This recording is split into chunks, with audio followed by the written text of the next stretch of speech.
अस्सलाम वालेकुम दोस्तों, मैं हूं मोहम्मद इजाज कासमी। मेरे YouTube चैनल इजाज कंप्यूटर्स पर आप सभी हजरात का खैर मकदम है। आज मैं फिर से हाजिर हुआ हूं इन पेज के नवे सबक के साथ और आज मैं आपको बताने वाला हूं save as, collect for output, place और इंपोर्ट कमांड के बारे में। तो आइए इससे कबल कि मैं अपना सबक शुरू करूं, आपको बता दूं कि अगर अभी तक आपने मेरे YouTube चैनल इजाज कंप्यूटर्स को सब्सक्राइब नहीं किया है तो प्लीज सब्सक्राइब कर लीजिए। अगर मेरे वीडियोस आपको पसंद आते हों तो लाइक कीजिए, शेयर कीजिए और अगर कुछ पूछना हो तो मेरे कमेंट बॉक्स में लिख सकते हैं। तो आइए दोस्तों, मैं चलता हूं इन पेज में।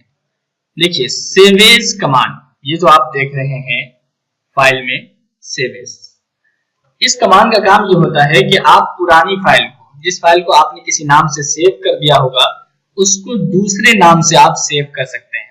फायदा इसका ये होता है, जैसे कि मैंने यहाँ पर रियाज के नाम से फाइल खोल रखी है, देखिए आप यहाँ पे से रियाज।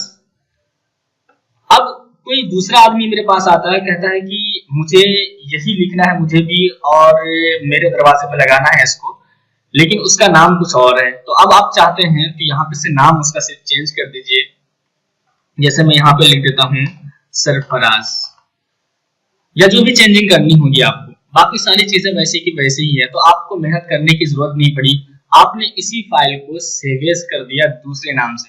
दूसरे नाम से हम इसलिए कर रहे हैं कि अगर हम उसी में सेव कर देंगे तो जो पुरानी फाइल होगी, यानी रियाज के नाम से जो फाइल है फिलहाल, वो फाइल खराब हो जाएगी। मतलब ये है कि इसमें अब सरप्राइज नाम लिखा गया है, जो कि मुनासिब नहीं, क्योंकि अगर वही आदमी फिर से हमारे पास आता है रियाज के नाम से और कहता है कि मौलाना मैंने जो वो फाइल आपसे लिखवाई थी, वो जो काम कराया था, फिर से मुझे प्रिंट कर दीजिए, तो अब फिर हमें काम करना पड़ेगा क्योंकि हमने यहाँ पे सरप्राइज लिख दिया। तो इसलिए हम चाहते हैं कि इसको सेव एज कर दें, यानी दूसरे नाम से, सरप्राइज के नाम से हम इसको सेव कर दे रहे हैं। तो आइए हम यहाँ से फाइल में देखते हैं सेव एज। अब मैं इसको कर दे रहा हूँ सरफराज। तो देखिए, मैंने इसको सरफराज के नाम से सेव कर दिया है और डी में किया है, जैसा कि आप देख रहे हैं। आप सबसे पहले सेव इन जहां पे लिखा है वहां पे से देख लीजिए कि आपको कहां पे सेव करना है, और फिर फाइल नेम की जगह पे आप देख लें कि आपको किस नाम से करना है। उसके बाद आप सेव पे क्लिक कर दीजिए। तो अब देखिए, यहाँ पे ये पहले रियाज लिखा हुआ था, अब यहाँ पे सरफराज आ चुका है। अब वो फाइल, जो पुरानी फाइल है, वो अपनी जगह पे मौजूद है। अब मैं उसको जब भी चाहूं तो खोल के देखूंगा तो वहां पे रियाज ही लिखा होगा। जैसा कि अगर मैं जाता हूं यहाँ पे और यहाँ पे देखिए रियाज, ये फाइल यहाँ पे मौजूद है रियाज के नाम से। अगर मैं इसको खोलूंगा तो अब यहाँ पे देखिए मोहम्मद रियाज कासमी ही लिखा हुआ है, उसके फाइल में कोई तब्दीली नहीं हुई है, कोई खराबी नहीं आई। तो सेव एज कमांड बहुत अच्छा कमांड है।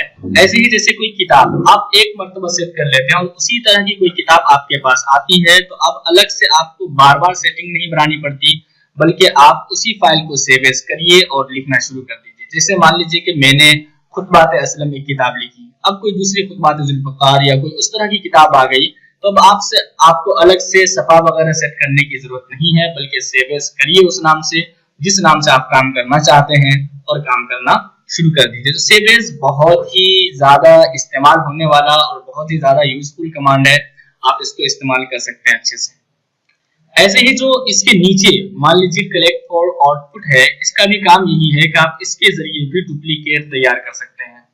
लेकिन इसमें होता यह है कि जिस नाम से आप नई फाइल तैयार कर रहे हैं वो फाइल बन करके वहीं बंद रहेगी और जो पुरानी फाइल आपने खोल रखी है वही फाइल खुली रहेगी। जबकि सेव एज में ऐसा होता है कि जो नए नाम से आप फाइल सेव कर रहे हैं वही फाइल खुल के आपके सामने आ जाती है। जैसे कि मैंने रियाज के नाम की फाइल को सरफराज के नाम से सेव किया था, तो सरफराज वाली फाइल हमारे सामने खुल के आ जाती है। जबकि इसमें क्या होगा कलेक्ट फॉर आउटपुट में, कि जो सरफराज के नाम से, यानी जो नया नाम आप दे रहे हैं, उसी नाम से फाइल बंद करके वहीं बंद हो जाती है जहां पे आपने सेव किया है। तो इसका ज्यादा फायदा नहीं, क्योंकि हम उसी वक्त सेव एज करते हैं जब हमें क्या करना होता है, उस पर काम करना होता है। तो हम ये चाहते हैं कि जो हम नई फाइल सेव कर रहे हैं वही हमारे सामने खुल के आ जाए, इसलिए कलेक्ट फॉर आउटपुट का हम इस्तेमाल नहीं करते। या जैसे मान लीजिए, देखिए पूरी सेटिंग हमने कलर दे रखा है, बहुत सारे काम इसमें हमने कर रखे हैं, बॉम्बे ब्लैक फॉन्ट को कर रखा है, इसी तरह से फॉन्ट का हमने साइज दे रखा है, सारी चीजें हमने कर रखी है। अब हम अस्सलाम कबल कलाम की जगह सिर्फ हम चाहते हैं कि कोई दूसरा लफ्ज लिख दे। जैसे कि मैं लिख देता हूँ अत्तहारतु निस्फुल ईमान। अब इसमें क्या होगा कि हम इसको थोड़ा सा छोटा कर देते हैं। जैसे मान लीजिए 114 है, तो चलिए मैं यहाँ पे से फॉन्ट साइज इसका कम कर दे रहा हूँ, यानी कि 100 करके देखता हूँ, ये और कम कर दीजिए। चलिए इसी में जाते हैं और हम 90 दे देते हैं, तो देखिए ये सेट हो गया। अब यहाँ पे आपको क्या करना है कि बाकी आधा ईमान है मान लीजिए। तो इसमें क्या हुआ कि आपको कुछ सेटिंग करने की जरूरत नहीं पड़ी, यानी इस बॉक्स के लाइन को कलर देना या डिजाइन देना या यहाँ पे से फॉन्ट स्टाइल चूज करना, बहुत सारी चीजें आपको करनी नहीं पड़ी। तो इस तरह की चीज के लिए आप चाहते हैं कि हम उसी सेटिंग के साथ कोई नई फाइल तैयार करें, तो उसके लिए सेव एज का इस्तेमाल करते हैं, जो कि बहुत अच्छी चीज है। अब इसके अलावा देखिए प्लेस के जरिए भी आप जो है पिक्चर इंपोर्ट कर सकते हैं। जैसे कि आपने पहले पढ़ा था कि पिक्चर बॉक्स के जरिए हम यहाँ पे पिक्चर ला सकते हैं, ऐसे ही आप प्लेस के जरिए भी अपनी फाइल में तस्वीर ला सकते हैं, लेकिन इसके लिए आपका एरो टूल सिलेक्ट होना जरूरी है, ये वाला टूल, तब आप पिक्चर ला सकते हैं। जैसे मैंने कर दिया है, तो अब यहाँ से प्लेस से जहां से तस्वीर लाना चाहूँ, जैसे कि मैंने फिलहाल डी सिलेक्ट किया हुआ और इसी में मैंने एक तस्वीर रखी हुई, तो चलिए मैं यहाँ पे से ये और यहाँ से मैंने ओपन कर दिया, तो आप इस तस्वीर को ला सकते हैं। लेकिन इसका साइज बहुत ज्यादा बड़ा हो जाता है, इसलिए हम लोग प्लेस का भी इस्तेमाल नहीं करते। अगर आपको तस्वीर अपनी फाइल में लानी ही है, तो आप सबसे पहले पिक्चर बॉक्स बना लीजिए। चलिए मैं इसी के ऊपर ला के देखता हूँ, ये मैंने पिक्चर बॉक्स बना लिया है। अब इसके नीचे जो आपने एक कमांड देखा है, प्लेस का तो हम इस्तेमाल नहीं करते, लेकिन इसका इस्तेमाल पिक्चर लाने के लिए होता है, लेकिन एरो टूल सिलेक्ट करेंगे उसके बाद ये कमांड एक्टिव हो जाता है।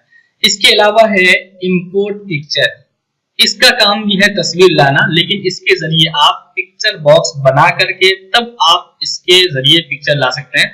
जैसे कि हमने पिक्चर बॉक्स बना दिया है, अब मैं इंपोर्ट पिक्चर करूं और यहाँ पे जाऊं तो मैं इस तस्वीर को इस पिक्चर बॉक्स के अंदर ला सकता हूँ। तो ये मैंने पिक्चर इसमें इंपोर्ट कर दिया है। अब मैं इसका रंग हल्का करना चाहता हूँ या इसको बड़ा छोटा करना चाहता हूँ, तो पहले भी आपने पढ़ा है। चलिए 40 की जगह मैं इसको 60 कर देता हूँ, फिर मैं इसको 60 कर देता हूँ और टेप बटन से मैं आगे जा रहा हूं, या फिर आप देख सकते हैं कि इसके आगे वाले खाने में, यानी इसमें आप थोड़ा सा हल्का कर दें इसके कलर को, जैसे कि मैं कर दे रहा हूं फिलहाल 50 और इंटर कर दिया मैंने, तो ये इसका कलर हल्का हो चुका है। अब आप देख सकते हैं। अब मैं इस बॉक्स को सिलेक्ट कर रहा हूं और मैं चाहूं तो इसको एडिट से सेंड टू बैक कर दूंगा, तो ये इसके नीचे आ गया। तो इस तरह मैं इसको सेट कर सकता हूं। तो अभी आपने देखा कि इंपोर्ट पिक्चर के जरिए भी आप यहाँ पर पिक्चर इंपोर्ट कर सकते हैं, लेकिन कहाँ करेंगे, जब आप पिक्चर बॉक्स बना लेंगे उसके बाद ही आप पिक्चर इंपोर्ट कर सकते हैं। तो अब दरअसल बात यह है कि आप पिक्चर बॉक्स में जो आपने यहाँ पे पढ़ा था सबसे पहले, मेरे ख्याल से दूसरे या तीसरे सबक में आपने पढ़ा होगा पिक्चर बॉक्स को, तो पिक्चर बॉक्स में 3 तरह से आप पिक्चर ला सकते हैं। तो डबल क्लिक करके भी पिक्चर ला सकते हैं, देखिए वहीं पे आ गए। अब यहाँ से आप चाहें तो इसको सिलेक्ट करके यहाँ से पिक्चर ला सकते हैं, या फिर आप फाइल में इंपोर्ट पिक्चर के जरिए तस्वीर ला सकते हैं, या तीसरा तरीका यह है कि आप इंसर्ट में पिक्चर कमांड के जरिए इसमें तस्वीर ला सकते हैं। तो 3 तरीके होते हैं पिक्चर बॉक्स में तस्वीर लाने के, जो मैंने आपको दिखा दिया है। तो आज आपने देखा फाइल मेन्यू में सेव एज कमांड को, यानी आप पुरानी फाइल को एक नए नाम से सेव कर सकते हैं और उसमें काम कर सकते हैं। ऐसे कलेक्ट और आउटपुट का भी काम वही है, फर्क बता दिया गया आपको। प्लेस के जरिए आप अपनी फाइल में पिक्चर ला सकते हैं, लेकिन इसमें पिक्चर लाने से पिक्चर का एक्चुअल साइज आता है जो बहुत बड़ा हो जाता है, तो हम लोग इसका इस्तेमाल नहीं करते, बल्कि आप पिक्चर बॉक्स बना लीजिए पहले और उसके अंदर इंपोर्ट पिक्चर के जरिए या फिर डबल क्लिक करके आप तस्वीर ला सकते हैं। तो मैं समझता हूं कि आप मेरे इस सबक को जरूर अच्छे तरीके से समझ गए होंगे, और अगर नहीं समझ में आया तो आप बार बार वीडियो को पीछे करके देखिए, इंशाल्लाह जरूर समझ में आएगा। अगर मेरा ये वीडियो आपको पसंद आया हो तो प्लीज लाइक कीजिए, कमेंट कीजिए और मेरे चैनल को जरूर सब्सक्राइब कर लीजिए। और सब्सक्राइब करने के बाद उसके बाजू में ही बिल्कुल राइट साइड में एक बेल आइकन आ जाता है, आप उस पर क्लिक कर लेंगे, उसको दबा देंगे, तो जो भी मैं नया वीडियो बनाऊंगा तो आपके पास उसका नोटिफिकेशन आ जाएगा, यानी एक मैसेज आ जाएगा कि नया वीडियो एजाज कंप्यूटर्स की तरफ से आ गया है। तो आप प्लीज मेरे चैनल को सब्सक्राइब कर लीजिए। Thank you for watching.